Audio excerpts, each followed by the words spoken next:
நீங்க போறத பார்த்தா எங்க என்ன ஒதுக்கிடுங்களோன்னு பயமா இருக்கியா? அம்மா அம்மா, இப்ப நான் ஒரு குடும்பஸ்தம்மா. நான் என்ன தவறு செஞ்சிருந்தாலும் என்ன மன்னிச்சிருங்கம்மா.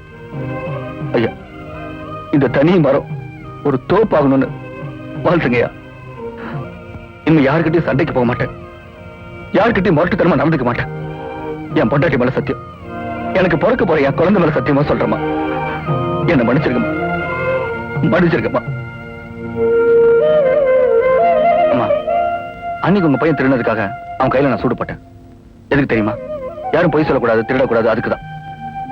அதுக்கு என்ன நீங்க சபிச்சீங்க, சாபம் கொடுத்தீங்க. தெரிஞ்சோ தெரியாமலோ உங்க வாய் முகூர்த்தத்துல எனக்கு கல்யாணம் ஆயிடுச்சு. இனி குழந்தை கூட பிறக்க போகுது. 1000 தான் தப்பு பண்ணிட்டாலும் என்ன மன்னிச்சு என் பொண்டாட்டியும் எனக்கு பிறக்க போற குழந்தையும் நல்லா இருக்கணும்னு ஆசீர்வாதம் பண்ணுங்கம்மா. வேண்டாப்பா ஏ ராசா, நீ ஒண்ணுத்துக்கு கவலைப்படாத. இந்த கூறுகட்டவ வாய் கூசாம சொல்ல வார்த்தை கூட வரவா போகுது. உன் குடும்பத்துக்கு ஆத்தா எந்த குறையும் வைக்க மாட்டா.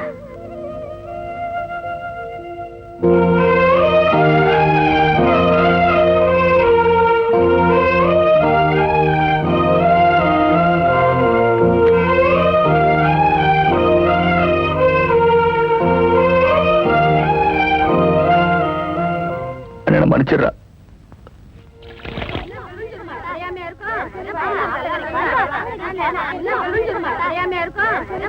என்ன ராசாத்தி, என்ன அப்படி பாக்குற? ஆதித்தன் என்ன அனாதை நினைச்சியா? அவன் என் மகன். அவனை என் வயத்துல நான் 300 நாள் சுமக்கலினாலும் இவ ஒரு நாள் சுமந்திருக்கா, இவ ஒரு நாள் சுமந்திருக்கா. இந்த கிராமத்துல இருக்க 300 பொம்பளைகளும் 300 நாள் சுமந்திருக்கோம் தெரியுமா? என்னடா சாபம் கொடுத்தவங்க எல்லாம் சப்போர்ட் பண்ண வந்துட்டாங்களேன்னு பாக்குறியா?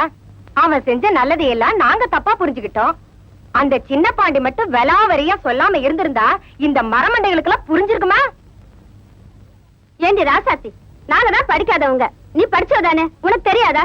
நீ உன் பிள்ளைய நல்லா இருக்கணும்னு அந்த பிள்ளையாண்டா ஒவ்வொரு வீட்டு வாசல்லையும் மண்டி இட்டது நினைச்சா எங்க மனசு என்ன பாடுபடு தெரியுமா?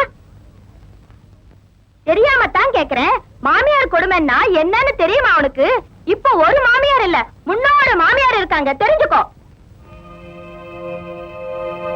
அட என்னக்கா வளவலன்னு பேசிக்கிட்டு? இத பாருடி ராசாத்தி, எங்க ஆதித்தம் வாங்கி கொடுத்த பாத்திரத்துல சமைக்கிற, குளிச்சு தெளிச்சிட்டு நெத்தி நிறைய பொட்ட வச்சுக்கிற, சீமந்த புடவை எடுத்து கட்டிக்கிற, தலை நிறைய பூ வச்சுக்கிற, கை நிறைய வளையல போட்டுக்கிற.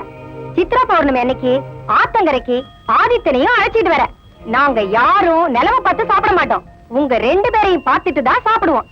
என்ன புரிஞ்சுதா? சீக்கிரமா வேலையெல்லாம் முடிச்சுக்கிட்டு ஆதித்தனை கூட்டிட்டு வந்து சேரு. வாங்கக்கா போலாம்.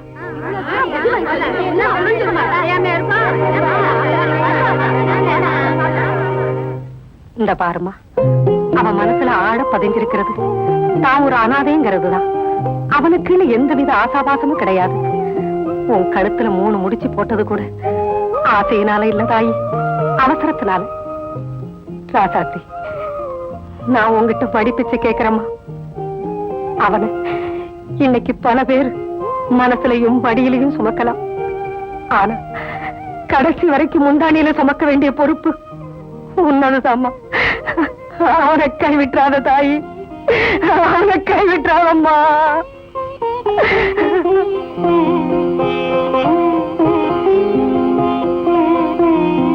வினோத், போதுங்கிற ஆளுங்களை கூட்டிக்கிட்டு அந்த ஆதித்யன் தங்கி இருக்கிற வண்டி மேட்டுக்கு நாம போறோம். அவன் எப்படி மாடுக்கு 4 காலை கட்டி லாடம் அடிக்கிறானோ அதே மாதிரி அவன் கையை காலை கட்டி அவனை அடி அடின்னு அடிச்சு போட போறோம். அவன் அணு அணுவா சித்திரவதையாகி சாகிறத பார்த்தா தான் என் ஆத்திரம் அடங்கும். Okay daddy, கிளம்புங்கடா.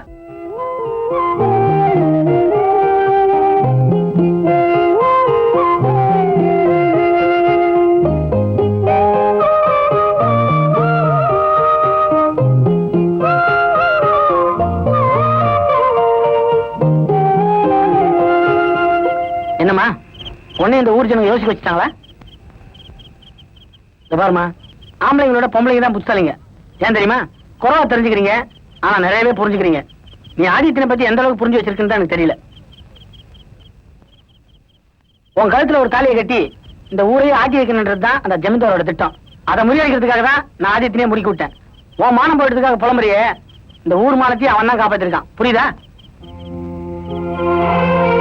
சமையல் கெட்டு போனா ஒரு வேலை நஷ்டம், அறுவடை கெட்டு போனா ஒரு வருஷம் நஷ்டம். ஆனா வாழ்க்கை கெட்டு போனா காலம் பூரா கஷ்டம். நீ படிச்ச பொண்ணு, இதுக்கு மேல எனக்கு சொல்ல தெரியலம்மா, நான் வரேன். ஏண்டா வெல்ல, பொண்டாட்டி பிள்ளைங்களோட நம்ம ஊர்க்காரங்கெல்லாம் ஆத்தங்கரை நிலாச்சோறு சாப்பிட்டுருப்பாங்கல்ல? ஆமாண்ணே.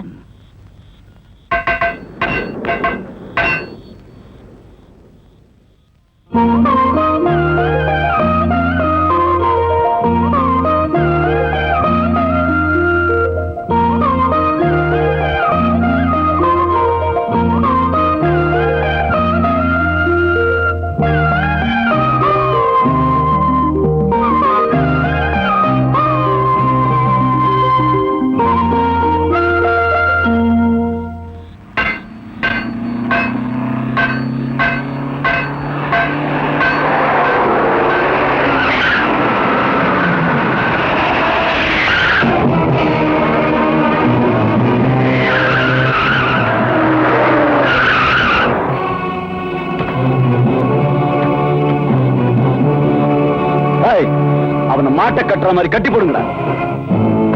அண்ணா,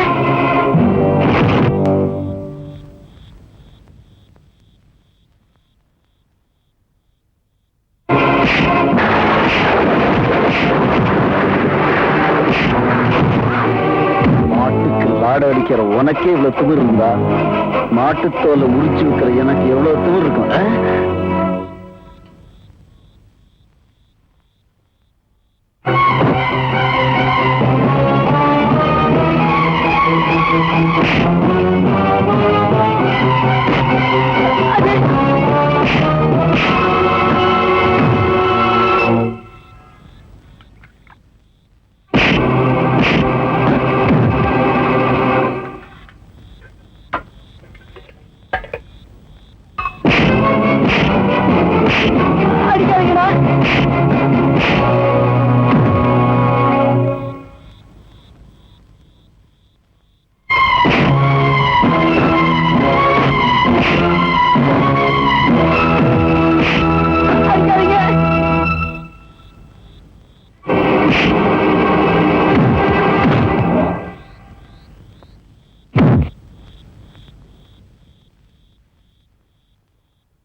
கட்டி போட்டு அடிக்கிறீங்களா? விடுடா.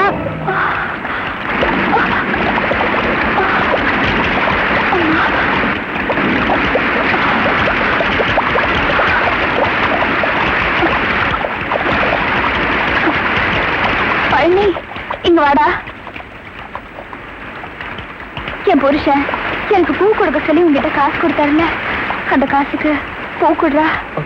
அண்ணி, நீ சித்ரா பௌர்ணமி, எல்லா பூவும் வித்து போச்சு. கொஞ்சம் இருங்க, நீ வீட்டுல போய் பூ கொண்டு வந்துடுறேன். அண்ணே, அண்ணி மேல சத்தியம் பண்ணிட்டாலும் பரவாயில்ல, அடிக்கண்ணே. அண்ணி, என்னங்க நீ பூ? நான் வரேன். நீ வெள்ள அண்ணி, நீ ஓடி போய் உங்க அண்ணன் கிட்ட அவங்க எல்லாரையும் அடிச்சு போட்டுட்டு இந்த பூவை என் தலையில வைக்க சொல்லுடா. அண்ணே, அவரு கட்டின தாலிய அம்மன் கழுத்துல போட்டிருக்கேன். அவரை மறுபடியும் வந்து இது என் கழுத்துல கட்ட சொல்லுடா.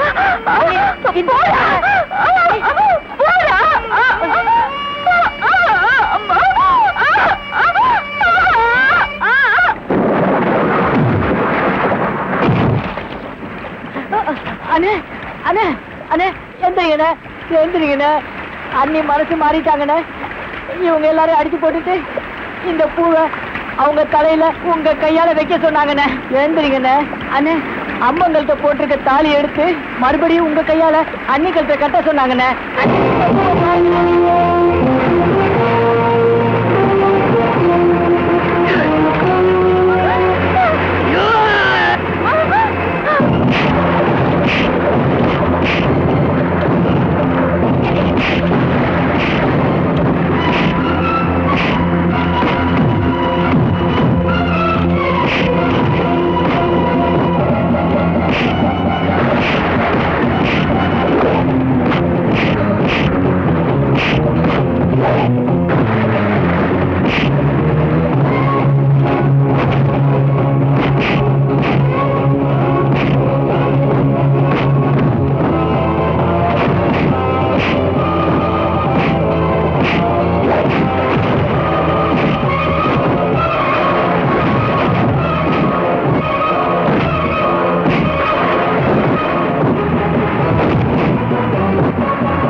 தப்புதான்.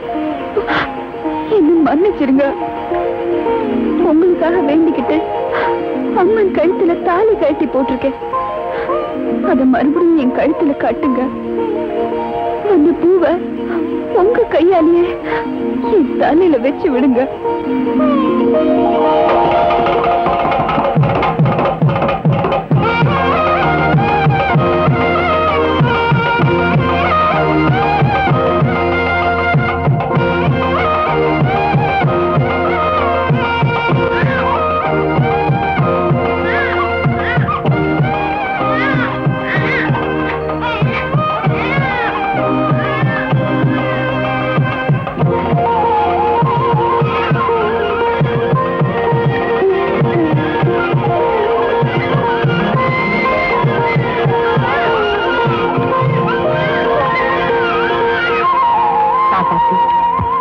ஆதித்யா, உங்க 2 பேருடைய தங்கமான மனசுக்கு ஆத்தா உங்களுக்கு எந்த விதமான குறையும் வைக்கல பாத்தியா?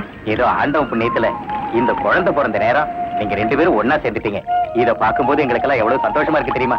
யோ வேதாச்சலம், நீ தாத்தாவாயிட்டியா?